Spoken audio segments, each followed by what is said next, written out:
Définir l'antisémitisme, une proposition de résolution dans ce sens a été présentée par La République En Marche. Avec cette question en discussion à l'Assemblée nationale, l'antisionisme est-il une forme d'antisémitisme?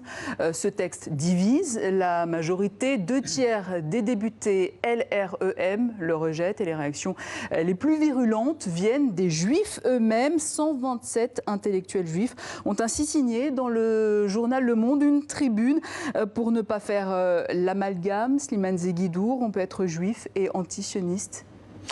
Je suis tenté de vous répondre naturellement, tant il est vrai que l'antisionisme est, au moins à l'origine, une affaire judéo-juive. Un mot. Le mot sionisme vient du nom d'une colline de Jérusalem qui s'appelle Sion. Il a été inventé par un journaliste autrichien, Theodor Herzl, qui était venu couvrir l'affaire Dreyfus.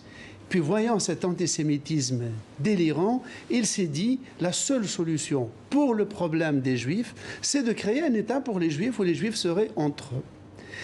C'est à ce moment-là qu'on a vu chez les Juifs apparaître des pro-sionistes, donc ceux qui pensent que seule la création d'un État juif réglerait le problème des Juifs, et ceux des antisionistes qui estimaient que c'était dans leur patrie de naissance, en France, en Belgique, aux États-Unis, qu'il fallait lutter pour l'égalité des Juifs avec leurs concitoyens non-juifs et combattre la haine des Juifs.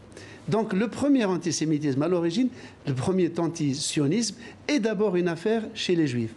Aujourd'hui, vous parlez de ces 127 intellectuels israéliens et juifs dont beaucoup travaillent sur l'antisémitisme. Qu'est-ce qu'ils disent? Ils disent que le sionisme a abouti à l'État d'Israël.